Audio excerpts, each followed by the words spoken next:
गंगा की अविरल धारा न बटे समाज हमारा। चलिए, आप लोगों को मैं यहाँ रोकना चाहूंगा और आपको यहाँ से सीधे लिए चलेंगे मध्य प्रदेश के चित्रकूट, जहाँ केंद्रीय गृह मंत्री अमित शाह भारत रत्न नानाजी देशमुख की पुण्यतिथि के अवसर पर कार्यक्रम को संबोधित कर रहे हैं।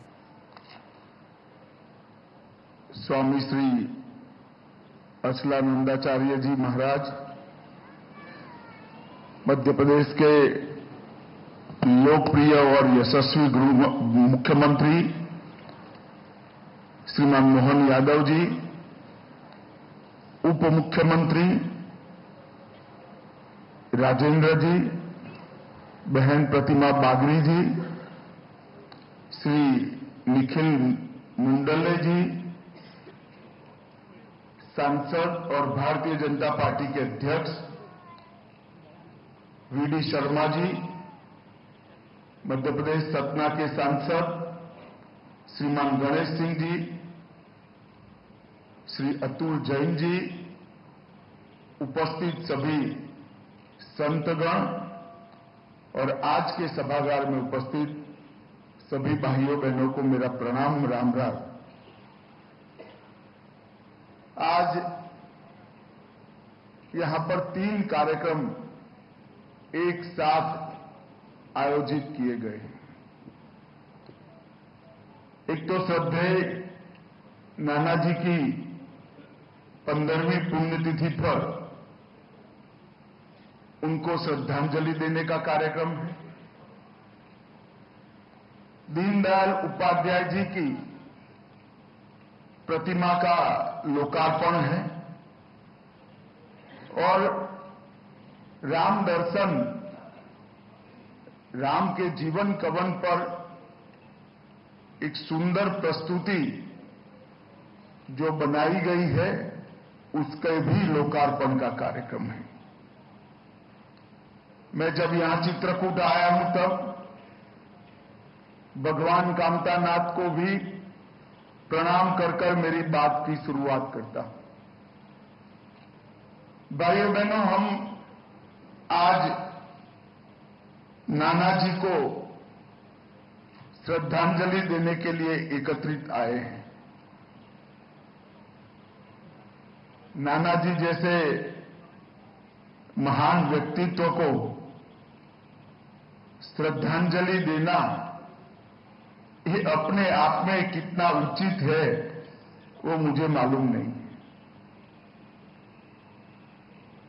कुछ लोगों के जीवन ऐसे होते हैं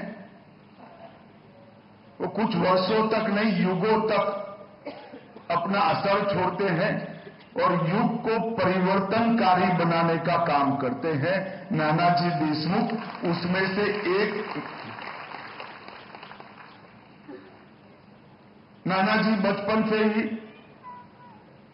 महाराष्ट्र में जन्मे, राष्ट्रीय स्वयंसेवक संघ के प्रचारक बने,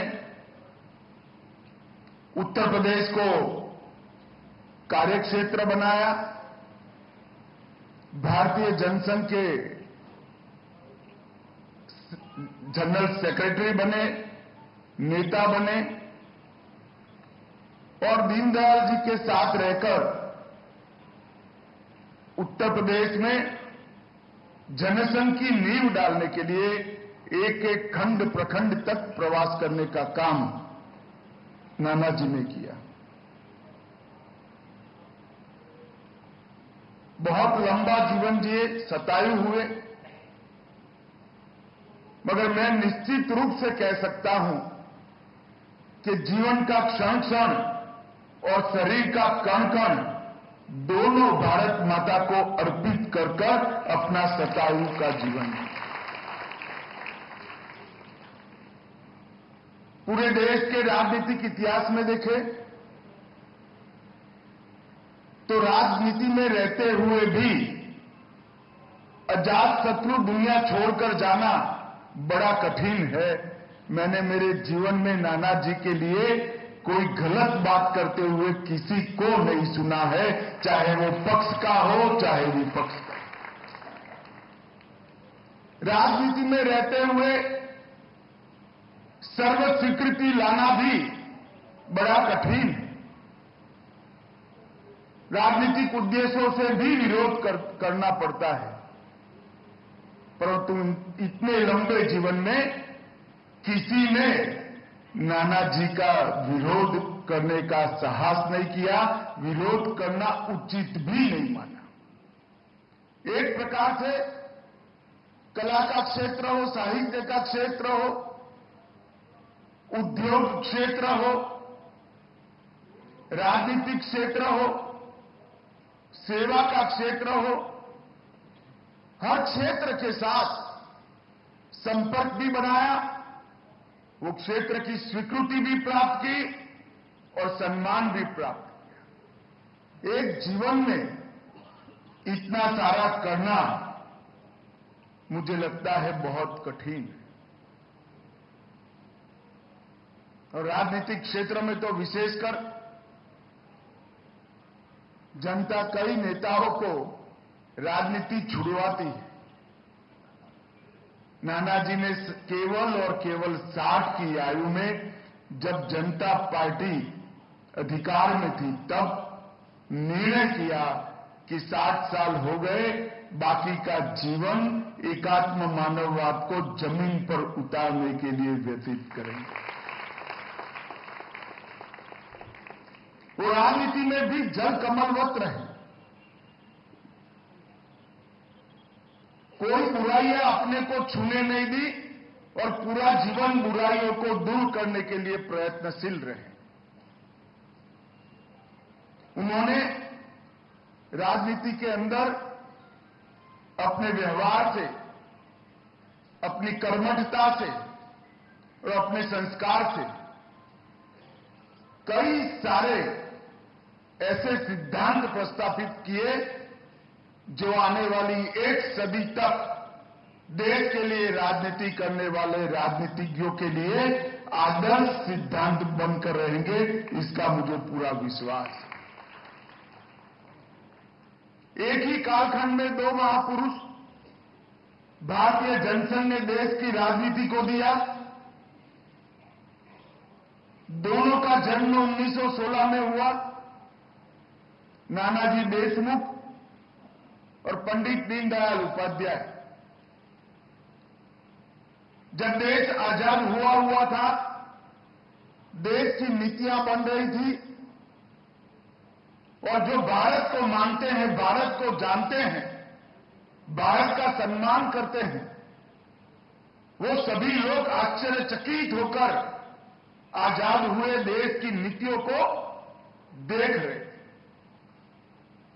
बड़े दुख के साथ देख रहे थे, बड़ी चिंता के साथ देख रहे थे, क्योंकि देश की विदेश नीति हो, देश की अर्थनीति हो, देश की कृषि नीति हो, देश की शिक्षा नीति हो, एक भी नीति में हमारे चिर पुरातन राष्ट्र की मिट्टी की सुगंध नहीं थी। पश्चिम से उठाए गए सिद्धांतों को हिंदीकरण कर नीति बनाने का संतोष जवाहरलाल नेहरू कांग्रेस की सरकार लेती थी।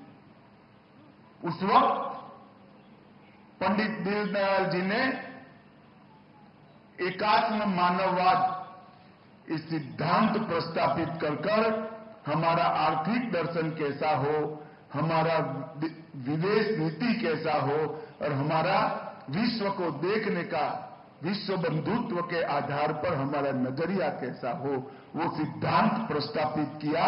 और वो सिद्धांत आज भारत को सर्व विश्व में श्रेष्ठ बनाने की दिशा में आगे ले जा रहा है। भारत के विकास के मॉडल को पंडित दीनदयाल जी ने अंत्योदय के नाम से रखा। विकास की पंक्ति में जो अंतिम खड़ा है, जब तक इसका विकास नहीं होता, विकास कितना भी हो जाए उसके मायने नहीं रहते। अंतिम व्यक्ति का विकास ये राष्ट्र के विकास का परिचायक होना चाहिए और विकास होना भी चाहिए, मगर विरासत को साथ में रखकर करना चाहिए। हमारा जो है उसको आगे बरकरार रखकर आगे बढ़कर विकास करना चाहिए।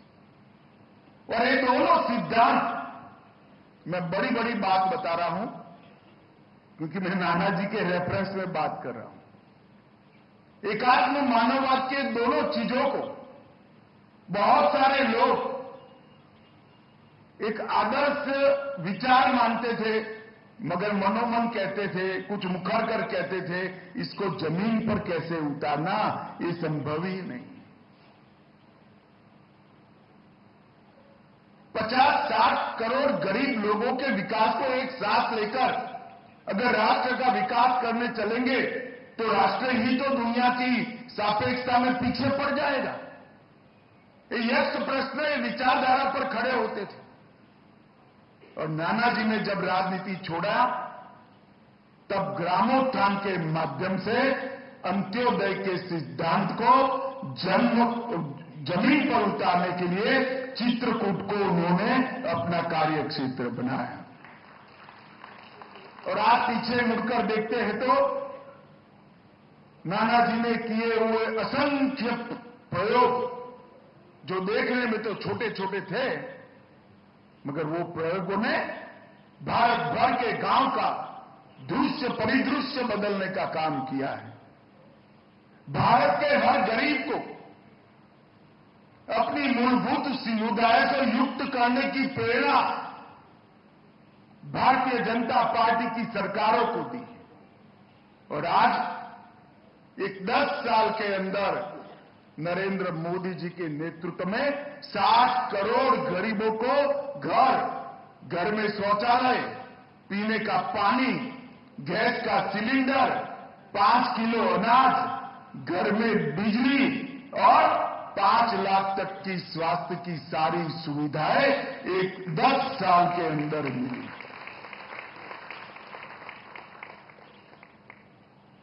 और ग्रामीण विकास का जो प्रकल्प नानाजी ने आगे बढ़ाया, आज देखते हैं कि गांव को गोकुल गांव बनने की दिशा में आगे बढ़ाने का काम हो रहा है और इसको जमीन पर उतारने का भी काम हुआ। इसका सबसे पहला चिंतन, मनन और क्रियान्वयन अगर किसी ने किया था तो वो नानाजी ने किया था। दीनदयाल शोध संस्थान के साथ मैं भी कुछ सालों तक जुड़ा रहा हूं और मेरे जुड़ने का कारण दीनदयाल शोध संस्थान की मासिक पत्रिका मंथन था।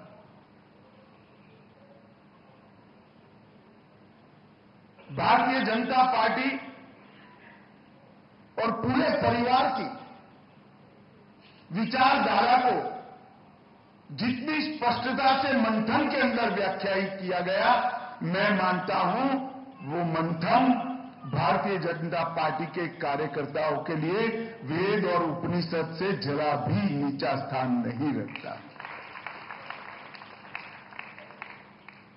भारतीयता को बरकरार रखते हुए हमारी कृषि कैसी हो, भारतीयता को बरकरार रखते हुए आधुनिक से आधुनिक शिक्षा भारत में कैसे लाया जाए और भारतीयता को बरकरार रखते हुए वसुधैव कुटुंबकम के विचार को समग्र विश्व के अंदर कैसे प्रस्तावित किया जाए और अंत्योदय के आधार पर इस देश का विकास कैसे हो।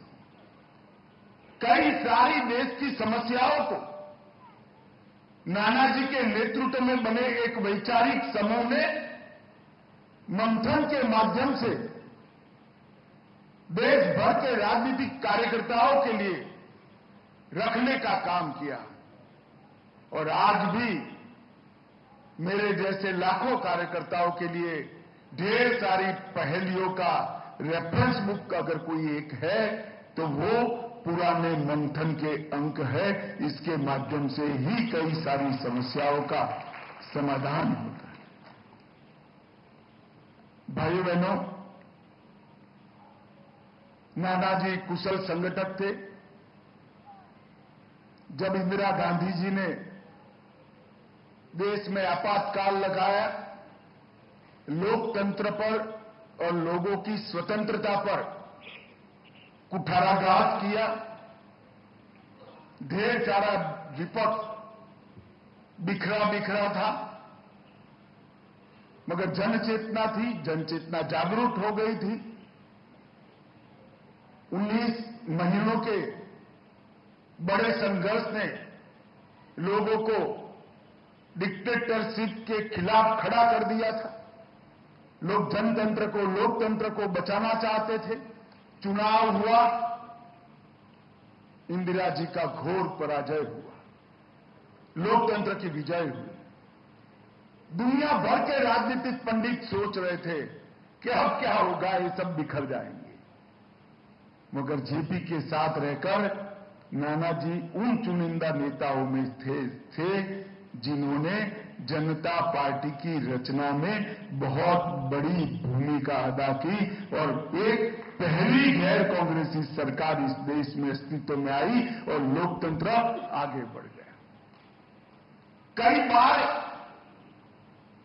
एक छोटा सा काम देश को बहुत बड़े संकट से बचा लेता है।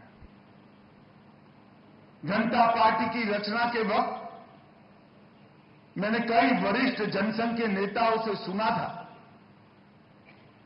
आज भी कह रहे हैं कि जब जनसंघ का विलय जनता पार्टी में हुआ, ढेर सारे लोग अपने युवा बेटे की मृत्यु जितना शोक कर रहे थे। मगर उस वक्त नानाजी ने दल नहीं, राष्ट्र प्रथम का निर्णय और राष्ट्र प्रथम का सिद्धांत प्रस्तावित कर जनता पार्टी बनाने का काम किया। और उसके बाद से आज तक किसी की हिम्मत नहीं है कि आपातकाल लगाए। वो जो उदाहरण प्रस्तावित हुआ, वो उदाहरण ने देश के लोकतंत्र को एक बहुत बड़ी ताकत देने का काम किया। उसी चुनाव में नानाजी बलरामपुर से जीते, बलरामपुर की महारानी के खिलाफ चुनाव लड़े और जीते। जीतने के बाद बड़ी विनम्रता से महारानी के घर पर जाकर कहा, आपकी जनता ने मुझे चुना है, मेरा सहयोग करेगा, हम दोनों मिलकर बलरामपुर का भला करने के लिए काम करें। ये उदात्त भावना राजनीतिक क्षेत्र में काम करने वाले हर कार्यकर्ता, हर नेता के लिए पथ प्रदर्शक है। वही रास्ते पर चलने का प्रयास करना चाहिए। नानाजी के समग्र व्यक्तित्व को देखें तो पूरा जीवन संघ के संस्कारों से संस्कारित रहा। इसके साथ साथ तिलक महाराज का राष्ट्रवाद और गांधी जी का ग्राम स्वराज, ये तीनों का अद्भुत मेल अगर किसी एक व्यक्ति में देखने को मिलता है तो वो व्यक्ति का नाम नानाजी देशमुख है। और इसीलिए डॉक्टर एपीजे अब्दुल कलाम ने उनको राष्ट्र ऋषि की उपाधि दी कि एक राष्ट्र ऋषि की भांति नानाजी ने कांतिमय जीवन जिया है और कई लोगों के जीवन में कांति का प्रसार करने का काम किया है। और मैं मानता हूं कि अब्दुल कलाम जी ने ठीक ही उपाधि दी थी। और जैसे ही पूर्ण बहुमत की भारतीय जनता पार्टी की सरकार बनी, जरा भी देर करे बगैर नरेंद्र मोदी जी ने नानाजी को भारत रत्न की उपाधि देने का भी काम। कई बड़े बड़े व्यक्ति बड़ी उपाधि से अलंकृत होते हैं और कई ऐसे व्यक्ति होते हैं जिनकी प्रसिद्धि ज्यादा नहीं होती, मगर उपाधि उनको मिलने से उपाधि अलंकृत होती है। वो नानाजी उसमें से एक। मैंने नजदीक से नानाजी को देखा है, जिन्होंने नहीं देखा है उसको ये सारी चीजें समझना बड़ा कठिन है। आज की राजनीति में कहीं स्टेज पर स्थान एक की जगह 2 नंबर का मिल जाए और फोटो में बीच में कोई आ जाए तो भी सुबह सुबह अखबार देखकर मन खट्टा हो जाता है। स्वयं राजनीति छोड़कर 60 साल से 100 साल की 40 साल का सुदीर्घ काल तीर की तरह अपने आप को घिसते राष्ट्र की सेवा में लगाना, ये उत्कृष्ट राष्ट्रभक्ति कभी न खत्म होने वाली राष्ट्रभक्ति हो, कभी हो सके। और वो नानाजी ने कर दिखाया है। आज हजारों की संख्या में सरस्वती शिशु मंदिर ढेर सारे बच्चों के जीवन में शिक्षा और संस्कार दोनों देने का काम करें। बहुत कम लोगों को मालूम होगा कि गोरखपुर में सबसे पहला सरस्वती शिशु मंदिर सम्मानीय नानाजी ने बनाया था और वो नींव आज एक बहुत बड़ी वटवृक्ष बन गई। और नानाजी ने पूरा जीवन सांस्कृतिक राष्ट्रवाद को चरितार्थ करने के लिए, लोकप्रिय करने के लिए किया। और मित्रों, आज हम सब नानाजी की ही कर्मभूमि चित्रकूट धाम में, जिस भूमि को प्रभु श्री राम और गोस्वामी तुलसीदास जी ने पावन किया, इस भूमि पर आज नानाजी को श्रद्धांजलि दे रहे हैं। आज यहां पर मैं दीनदयाल शोध संस्थान को बहुत बहुत साधुवाद इसलिए देना चाहता हूं कि आज उन्होंने यहां पर डॉक्टर दीनदयाल उपाध्याय जी का भी मूर्ति प्रस्तापित करने का काम किया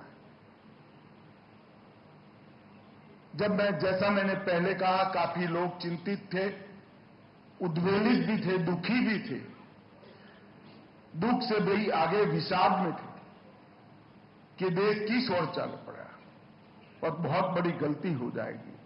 उस वक्त भारतीय जनसंघ के संस्थापक सदस्यों में से एक दीनदयाल जी थे। इन्होंने नेता के आधार पर चलने वाली पार्टी नहीं, संगठन के आधार पर चलने वाली पार्टी की कल्पना रखी। और राजनीति का आधार अपनी पार्टी का विस्तार नहीं हो सकता है, अपनी विचारधारा हो सकती है जो देश को आगे बढ़ाने का काम करती है। वो भारतीय जनसंघ की स्थापना में दीनदयाल जी का बहुत बड़ा योगदान रहा। उन्होंने हमारे सारे सिद्धांतों को, हमारे सारे विचारों को आकार देने का काम किया। एकात्म मानववाद का सृजन किया और व्यक्ति से समष्टि तक की पूरी यात्रा को इसके अंदर समाहित किया और एक पूर्ण दर्शन राष्ट्र के विकास का, समाज के विकास का और व्यक्ति के विकास का हम सब के लिए छोड़ कर गए। और दीनदयाल जी ने श्यामा प्रसाद मुखर्जी जी के साथ रहकर बोया हुआ वो बीज आज बहुत बड़ा वटवृक्ष बना है और विश्व की सबसे बड़ी पार्टी बनकर भारत को, समग्र विश्व में हमारे ज्ञान को, हमारी संस्कृति को, हमारी परंपराओं को प्रस्थापित करने का काम कर रहा है। आज मैं जब यहां आया हूं तब ये चित्रकूट धाम सब भारतवासियों के लिए श्रद्धा का केंद्र है। प्रभु श्री राम ने सबसे ज्यादा समय अपने वनवास में कहीं बिताया तो यहीं बिताया। यहां कामतानाथ स्वयं विराजमान है। महर्षि भारद्वाज, वाल्मीकि, अत्रि, कुछ समय अगत्य भी, ये सब ने इस ऊर्जावान भूमि पर रहकर विश्व कल्याण के लिए चिंतन किया है। आज उसी भूमि पर, नाना जी की कर्म भूमि पर मैं नाना जी को श्रद्धांजलि देने आया हूं और दीनदयाल जी की जो प्रतिमा प्रस्थापित की है, दीनदयाल जी के प्रति भी मेरा सम्मान व्यक्त करने आया हूं। आज हम सब नाना जी के पूरे जीवन कार्य को श्रद्धांजलि देने के लिए एकत्रित हुए हैं। मुझे पूरा विश्वास है कि बहुत लंबे समय तक नाना जी और दीनदयाल जी ने अपने काम का संदेश, अपने विचारों का संदेश और हमारे सिद्धांतों को जो आकार देने का काम किया है, वो न केवल भारतीय जनता पार्टी, राजनीति में काम करने वाले हर कार्यकर्ता का मार्गदर्शन करते रहेंगे। फिर से एक बार ये दोनों महापुरुषों को, और विशेषकर क्योंकि आज उनका पुण्यतिथि है, श्रद्धेय नाना जी को हृदयपूर्वक श्रद्धांजलि देकर मेरी बात पूर्ण करता हूं। वंदे मातरम।